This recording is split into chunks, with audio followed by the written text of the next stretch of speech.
Hello, young lions. My name is Ceris. I play a halfling cleric named Rosa Blackthorn, and this is the post-campaign spotlight.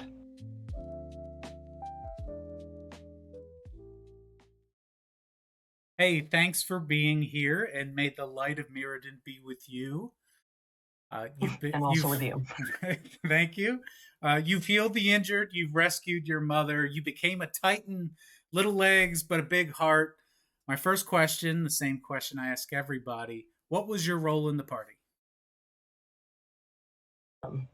Besides basically kind of I'd say almost like the goody two-shoes almost, um, and the healer and stuff like that.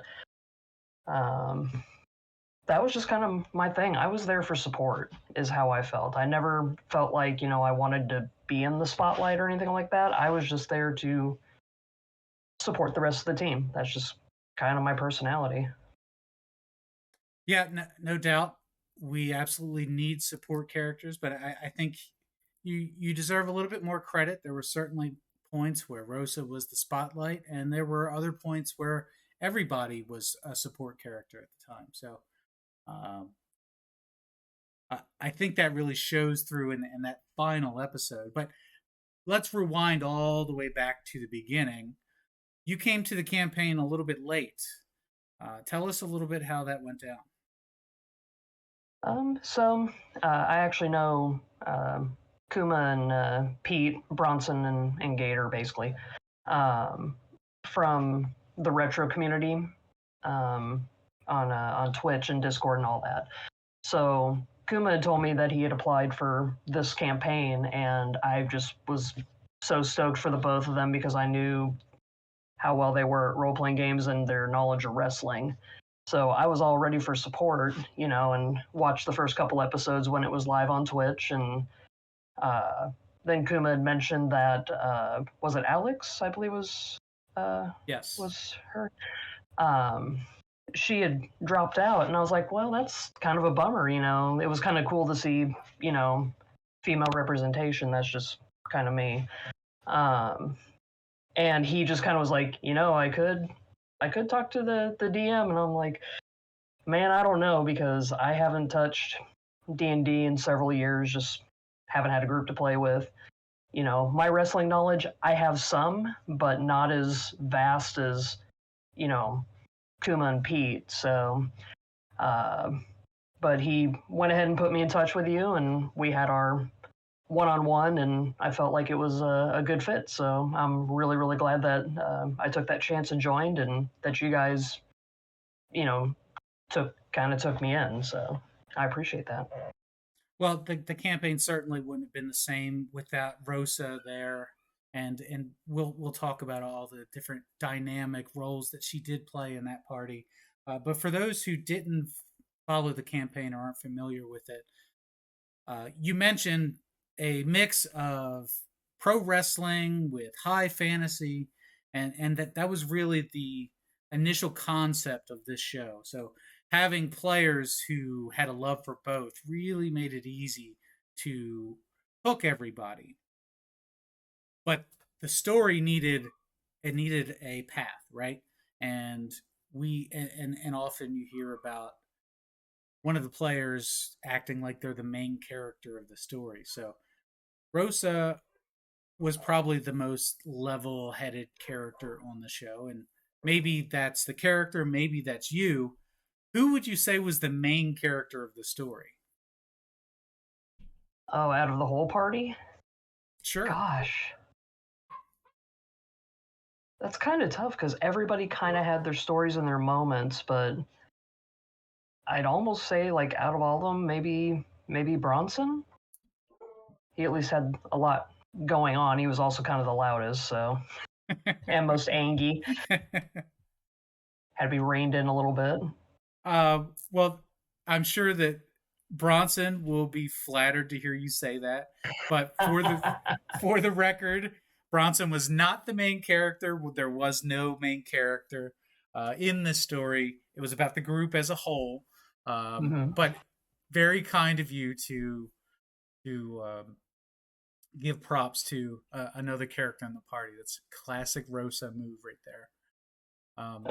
Way at the beginning, we talked about what you preferred in a campaign. What was most enjoyable for you? Was it combat, exploration, social interaction?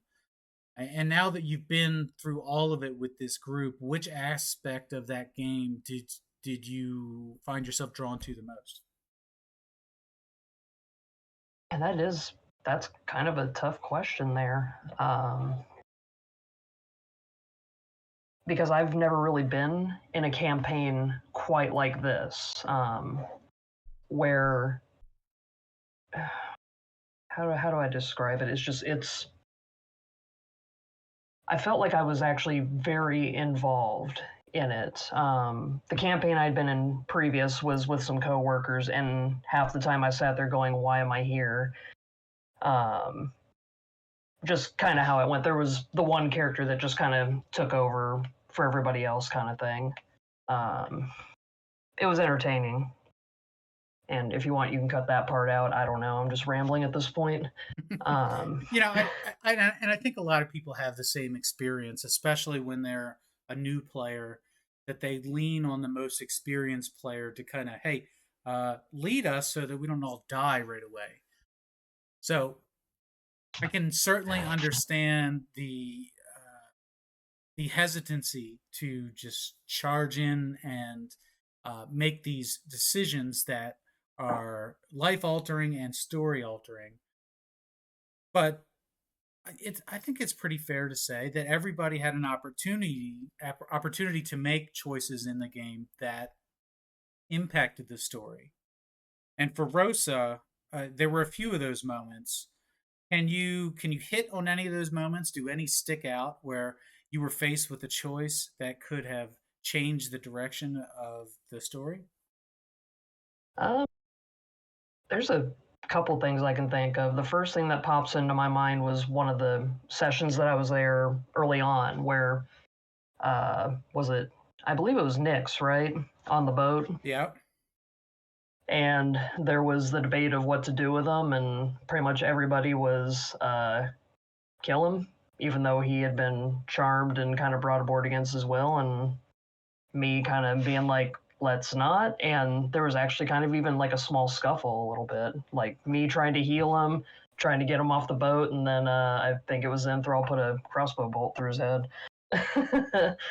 um, but there were other things like I remember at one point, I honestly, I'll say it here, I wasn't intending on leaving or changing from Rosa. There was a choice to return to the Risky Rabbit with Mistress Wolf, or Mm-hmm. to continue with Lions. And I'll admit that, yeah, there was no intention for me to leave. It was just kind of a fake out, and I was actually surprised that that at least one or two of the players believed that I was really changing out characters. Um, Yeah, but that was a big moment for the story. This was at the airstrip, right? yeah. Where the party had kind of done something to upset one of your patrons, right? Mistress Wolf, who had Oh, sponsored the yeah. party. You had played a little prank on one of her employees, and she took exception to that. And Poor Ambrose. right. He didn't fully deserve that. um, so I knew that you weren't going anywhere, but it was a really interesting pitch, and everybody thought, well, there goes Rosa. Uh, you'll be back with a new character next week, and it was nice to see that you didn't go. So nice, in fact, that when we had characters actually leave, we started to believe maybe they'll be back. Maybe this is just an angle they're working.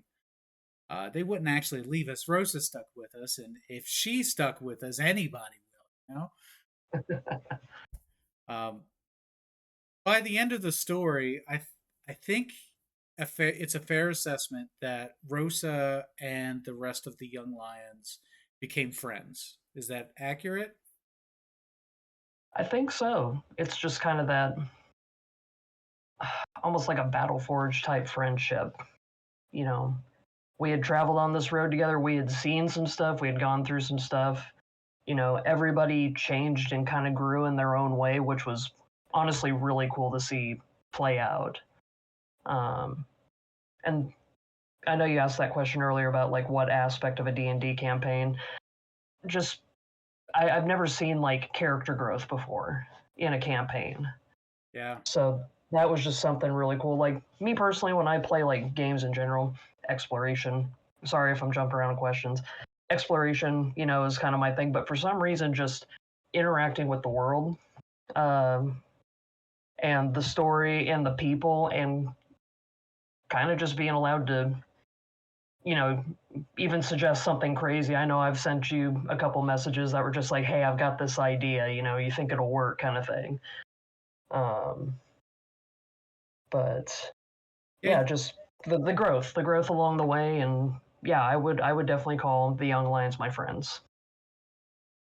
We definitely had some conversations in between sessions where you had said, I wish I had done this differently, or I'm thinking about doing this next time. And it seemed like the sessions really stuck with you, which is, I think, one of the goals of a campaign, and one of the ultimate goals of the DM is to keep the players engaged, not only during the session, but in between sessions.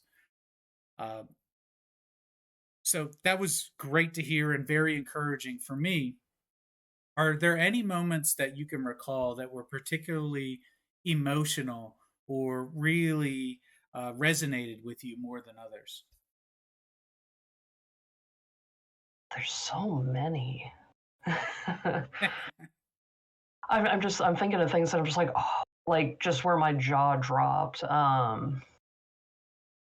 Oh, was it at the church in my town? I'm trying to remember. I remember where I was. I was actually out of town and using my bestie's computer to log in for the session that night. But it was when no, it was the fight in the ring. It was like our big moment, where Bronson won. It was at the farm, I think.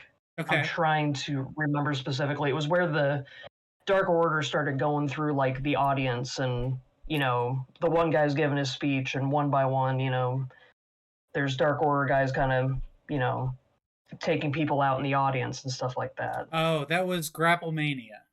So There we go. at Grapple Mania, this big wrestling contest where Bronson is trying to legitimately win a wrestling competition. The whole thing is turned upside down when this dark cult just invades and just starts slaughtering the crowd. That was probably the dead middle of the entire campaign, where things switched from being, "Hey, this is sports," to being, "Hey, this is now a holy quest." This is um, a really pivotal moment where the things you thought were the biggest problem are insignificant now in comparison to what's actually going on. I just remember my jaw was just I was just sitting there with my mouth hanging open, like, oh my god, like I could kind of feel that dread and stuff come in. Oh yeah. So that was really really well done. Yeah. At that point, that's when all bets were off, right? Rosa had tried so hard to get the rest of the party to behave civilly, and then at that point, surrounded by so much violence, Rosa says, "No, no, you guys do your thing. You have my permission." And that was, everything just kicked up into a higher gear from that point forward. So, speaking of giving your blessing to the rest of the party, the question everyone wants to ask is, what about Brosa? What are the odds of Bronson and Rosa developing a romance between them? This was something that, throughout the campaign I kind of went back and forth on. Just because I'm just like, there's also that little part of me that kind of resists that kind of like that kind of thing. Um, I don't know why it makes me think of it. I'm a big Star Wars fan, so like in the Last Jedi, there was Vice Admiral Holdo up there. Yeah. She's trying to hold things together. Everything's kind of going to hell, you know. And I just remember her talking to Poe, being like, you know, you're brave, you're brash, you know, I've talked with fly boys like you before and stuff like that, and it's like that's not what we need right now. Bronson was kind of my Poe a little bit there. It's like there's no time for romance right now. Yeah, I honestly don't know. But the answer is no. The answer is absolutely not, because the running joke is much more fun for everybody when it never happens, right? Oh god. It's Rachel and Ross, you know, never really being together, because if they were together, nobody would like them anymore, you know. So they can never be together. There has to be tension between them at all times, and it can be playful, but it can never happen, or else it sours the whole thing, and just becomes uncomfortable for everybody. So it was played very well, and from the perspective of a DM, it made it easy because things didn't get icky and gross, and we didn't have to fade to black at all during any of the sessions. So so bravo, that was fun. That was a real treat, and at the expense of Rosa, who I'm sure you were embarrassed at times. But you were a great sport about it. Nah, I've you know kind of had to deal with that before, so but not like I'm not saying that it was in a bad way or anything like that. Just you know, okay, maybe don't put that in there. I don't know how to explain that very well, because I as soon as that came out of my mouth, I was like, that didn't sound right. Yeah, well, you sound a little embarrassed now, which is understandable. A little bit. You know, they say that the meek will inherit the earth, and nobody on the party, in the party, save, you know, baby Snugglecup. Nobody was smaller than Rosa. She kind of limped into the party as, hey, you know, I'm here if you guys need anything. And by the end of the quest, had turned into something completely different. Talk a little bit about what type of growth there was within Rosa's character. I thought I would get through the whole campaign without a body count.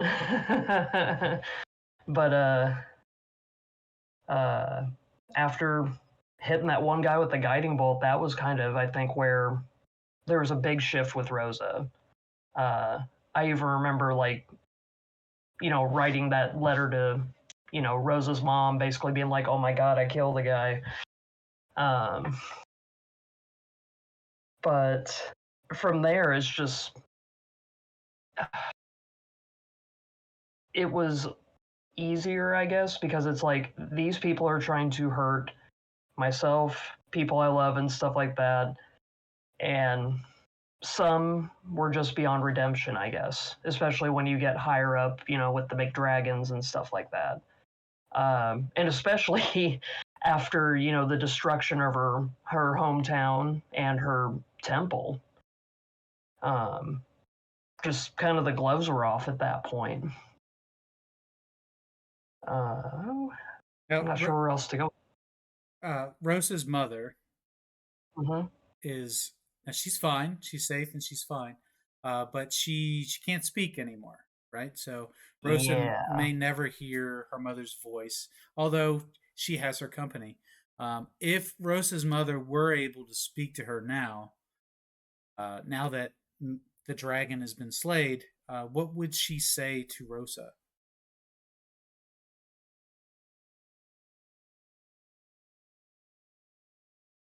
That is, I'm going to keep saying that's a tough question. That one really is. And that's something I can kind of share with. I had mentioned it to you because I thought that my mother was just going to be part of my backstory and not actually brought into the story. Rosa's mom is actually named after my own mother. And my mom has been gone now for over 25 years. Wow. Okay. So when you ask that question, it kind of dovetails into that. The you know, what would she say kind of thing. And I think she would be you know, proud for standing up for herself. Rosa, started off kind of meek. Um, had to rely on others to kind of fight for her, and in the end, she finally could fight for herself and helped, kind of topple evil. And hopefully she'll go back and help rebuild her town. Yeah, you can only imagine when Rosa had left the temple to go heal the world, basically. She went to a brothel and didn't judge, was just there to heal people, um, to listen, to take a back seat, and to just do the right thing. You can imagine that Mama Rosa at that point was just happy to see her off, doing something good. Had no expectations that she would achieve such fame and such a reputation. Certainly didn't think that she would be the one to save her. What a cathartic moment that must have been for her to not only be rescued, but by somebody that she helped mold along the way. So that Yeah. that was a nice moment, and I appreciate you letting me use that character in that way as a plot device. The plan was never to kill Mama Rosa, but we had to put her in danger a little bit just to raise the stakes, invest Rosa a little bit more. Yeah. And I mean, back then too, I was new to the group and stuff like that, so I wasn't sure when you had asked if Rosa's parents were kind of, considered sacred or whatnot. By the time we got to that point, though, I had absolute full trust in you on that. So just something to add to that. Now, what would you say if I had to describe Rosa uh, in a couple words? I would say that she is infectiously optimistic, right? Always sees the good in people, always looking for which angle is going to uh, result in the least destruction and the least pain. What is the driving force for Rosa to be that way? When it's such a rare thing to witness in people or characters, for that matter.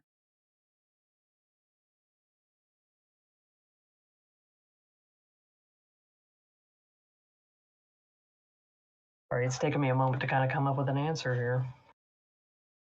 Well, the easy stock answer is, well, that's what her religion teaches her. But I think what we've learned from religion is just because you're involved in the church doesn't mean that you live a life guided by good at all times. But with Rosa, there always seemed to be something she was trying to prove or make up for, or whatever it was. I don't think that the rest of the party quite understood it at first. They kind of thought she was a bit of a goody two shoes, but they tolerated her and she grew on them to the point where they would have defended her uh, more than anybody else. When she was almost kidnapped, they came to your rescue, and Rosa was supposed to be kidnapped, but the party interrupted that before we could even get there. I was a little more wily than you thought. Yeah. And the payoff at the end of the story is that Rosa saves all of them. Repaying that kindness that they had paid to her. And just protecting, obviously, the ones that she kind of grew to, in a way, love in a way. Protect Amen. family, protect her home. Yeah. Amen to that. In the final moments of the campaign, Rosa goes through a change. She's She takes the full brunt of this breath weapon from the dragon. She's near death. She is, she sees the light at the end of the tunnel and is met by a a celestial being of some sort. She goes on to take on this aura of a titan and to battle this dragon one-on-one. A massive, epic ending to the campaign, if I may say so. I hope it landed as well as I wanted it to. It looked great on paper. I think it worked on film. But what did that whole episode feel like for you as a player and for Rosa as a character?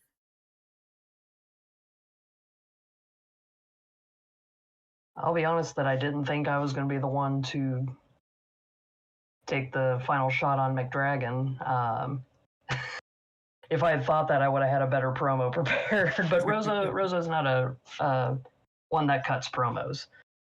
And honestly, the Titan thing, it was almost desperation at that point. Everything just looked absolutely hopeless, and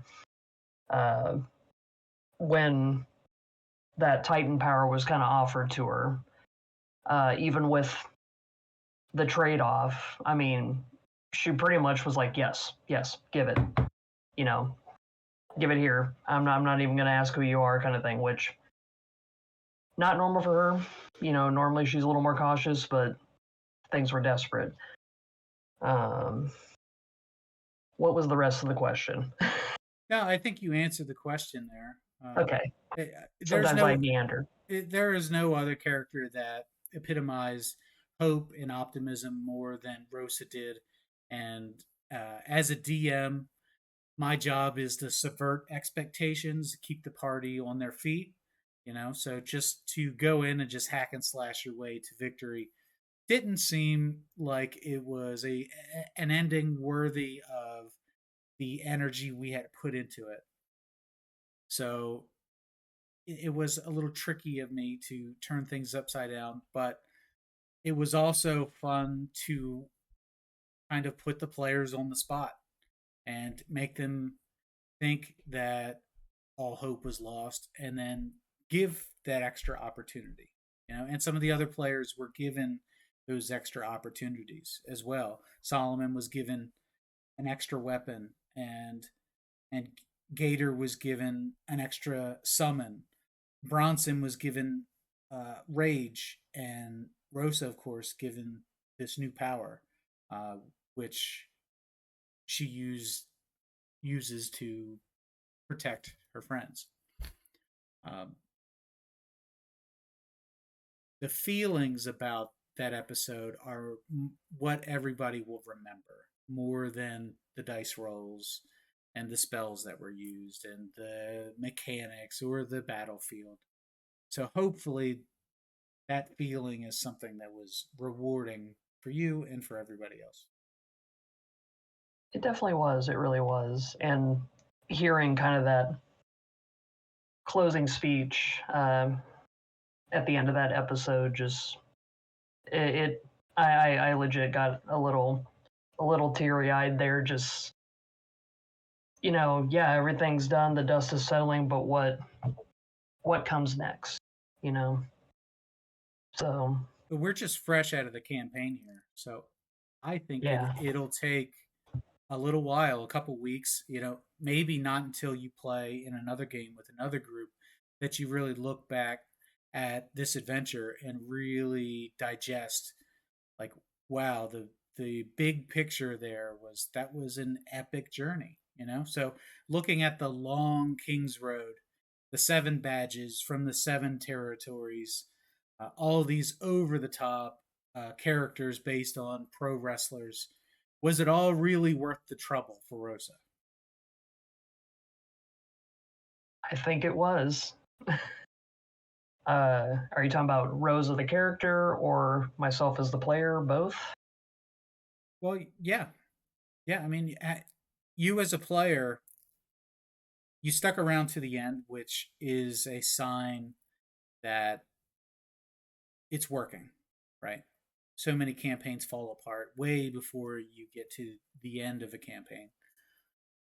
And ours did drag on a little bit longer than it needed to, but logically, it made sense to pace the story the way that we did to have this full circle, you know? Yeah. The 7 badges, the 7 territories, because had we skipped one, there would be those questions. Oh, wow, I wish we had gone to territory 4 to see what was there. You know, there could have been new treasure and new characters, and then we'd be left wondering, well, I wonder what else is in the world. Now, we may still look into that. You know, if we go to a season 2, there's still a big world to look at. If that were to happen, where would you like to see a season 2 go?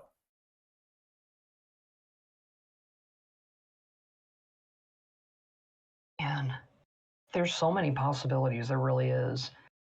I kind of want to know what world kind of forms, you know, in the absence of, you know, well, the Dark Order's still floating around, Hardway's still kind of floating around, like, but it's almost like I would think there'd be like a power vacuum almost without the McDragon at the helm. So I just kind of wonder who steps up, what kind of changes in government. Is Gator going to be king? I shouldn't have laughed at that, but I did. Yeah, I put up a, you know, well, I didn't vote for you from Monty Python when that came out. You know, that arc for Gator made a lot of sense to me because everybody had this redemption arc, this story arc, and Gator was so content to just stand in the background and just kind of let everybody do their thing, and you know, bit of a coward, but giving a reason for the cowardice, right? Yeah. Giving that core memory that drove him. That seemed really important to me for that character to really be 3-dimensional. And absolutely, you know, that was kind of pushed onto Gator, and we just ran with it.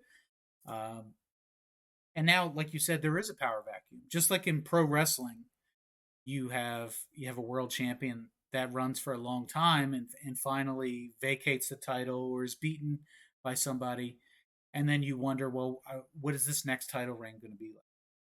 Or is this just a transitional champion? You know, setting up the next major up and coming champion.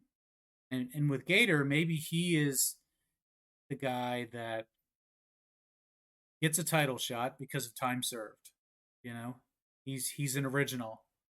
He's been around since the beginning. Has never been the star of the show, but deserves a shot because he is a fan favorite. He is likable and charismatic, and people are just drawn to him. So, in a way, being king is a lot like being a champion, which really brings this campaign full circle. You know, a mix between pro wrestling, high fantasy. It was a concept, and I think it worked.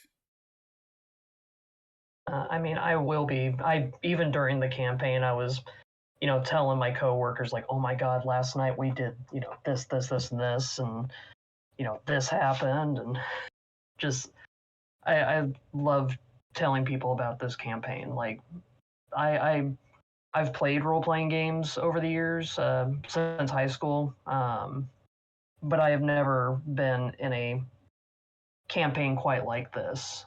Like feeling that connection with all the players, with the DM and stuff like that. Being completely engaged in the story, making those decisions, kind of having a little fun on the side. I mean, I definitely, my poor husband also is. I'm like, actually, right before our final session, I was like, oh my God, so here's where we're at. You know, I am out of spell slots. I have 1 5th level spell left. We are just hosed. Just telling them about it, and you know, he's played, role playing games and stuff in his time, so he just is like, oh yeah, and talked about possibilities and stuff. It was really fun to share it with other people, even if I sound like a crazy person telling them about it. So as a DM, you over prepare and you write all these contingencies, which usually end up in you having to ad lib, on the fly when the party does the opposite of what you expect them to do. So all that time and energy and preparation that went into the campaign, it only works if that energy is reciprocated. And with this party, you all did a great job of being excited for the new places that were put in front of you and the new characters, the new NPCs that you could interact with. To see the excitement whenever something was presented and the party said, "Oh, shiny, that's coming with us." Those kind of moments were great. Now, not everything landed. There were a lot of misses along the way, and those were teaching moments for me as a DM. But as a party, I really appreciate the way that you were all able to reciprocate and encourage and keep me going. It was nice. This was a great group. We have to thank Kuma really for being the leader, the recruiter of this group, and Solomon filling in late and being such a great voice actor. He was awesome. Yeah. He could just switch his voice just from here to there, like between like Solomon and Cousin Roman and all that. Oh my god, I'm doing like the mind blown kind of thing. Yeah. Now I know that I wrote the story, but I'm fans of the characters. Like it's hard to describe, but they're like rock stars now. They're like movie stars. But I think that may be a little too nerdy, and it's probably time to wrap up the interview here. So I want to bring things to a close and ask for some feedback from you. So I'm going to have you score the campaign in a couple different categories, 0 being the worst and 10 being the best. And just give me your gut reaction on how would you rate the combat during the campaign.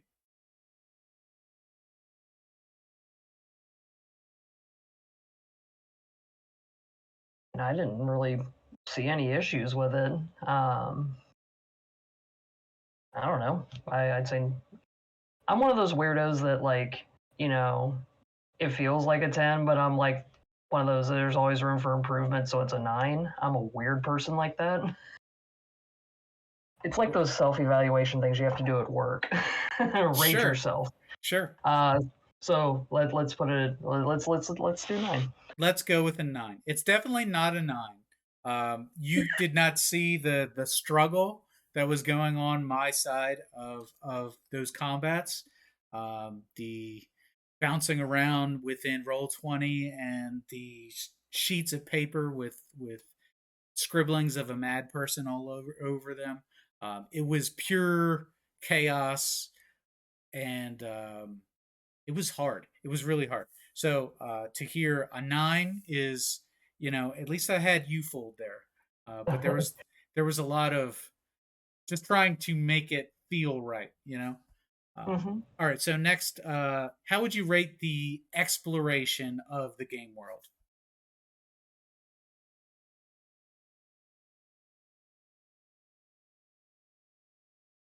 As in kind of the places presented to us, or kind of like the opportunity to go? Yeah. The places that were put in front of you, the dungeons, the people that you were able to meet, the territories. How about, well, we'll say 8 on that one. Okay. Right on. How would you rate the social encounters? I definitely put that like in the 9 territory. That was I did enjoy, talking to people and stuff like that. And I'm not good at improv, so that was kind of my struggle as a player. Like talking to I can't think anymore. Baron, was that the name? Married Bannon. Bronson. Bannon. I was like, that didn't sound right. Like talking to him in the cathedral and stuff like that. Like those were interesting opportunities that were kind of presented, to be like, hey man, kind of here on behalf of Bronson a little bit, so that he doesn't, run you through with his sword, uses barbarian rage. But also, the other people. Jesus, my brain does not want to work. Over in, was it Colville, where we purified the well? Mother Isolde. Oh yeah, yes. There are some NPCs that I'm gonna remember forever. Probably number one on that list is Ambrose.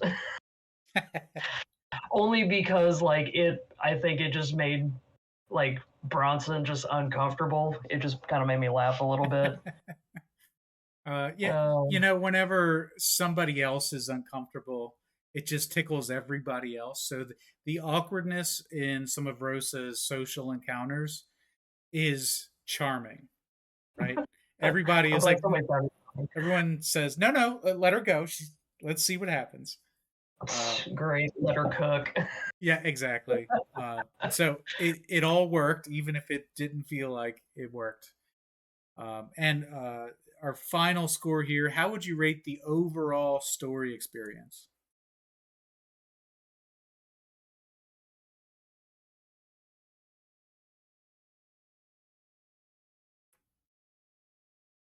I'll give that a 9.5. 9.5. Only because it felt like it actually went at a fairly decent pace. Like, I didn't feel like we hung around places too long, or overstayed our welcome. We were on the move. We were going to different places. There was something to do. There was something that kind of drove all of us. Like, I never thought I'd sit there and write, like, a fake letter to my mother, in my free time for a character. So, for a story to engage me that much, plus I'm someone who really likes being pulled in by a story. Well, the story wouldn't have been the same without you. That is a total post-campaign spotlight score, rounded up to 9 stars. We will take it. That's an A. Ceris, it's been a pleasure getting to know you and getting to know Rosa. And who knows, maybe we see her again down the road. So I want to thank you for your time, for your energy, and for all the laughs. We'll catch up with you again sometime soon. I really appreciate it. And thank you again, Saucy, for, taking me in kind of late, everybody being so patient. I'm not used to being a spellcaster either. I try to avoid those. So just all the time and the effort that you and everybody else put into it, that's just what made it so much fun. It was the highlight of my week. All right. Amen. May Mirrodin be with you. And also with you.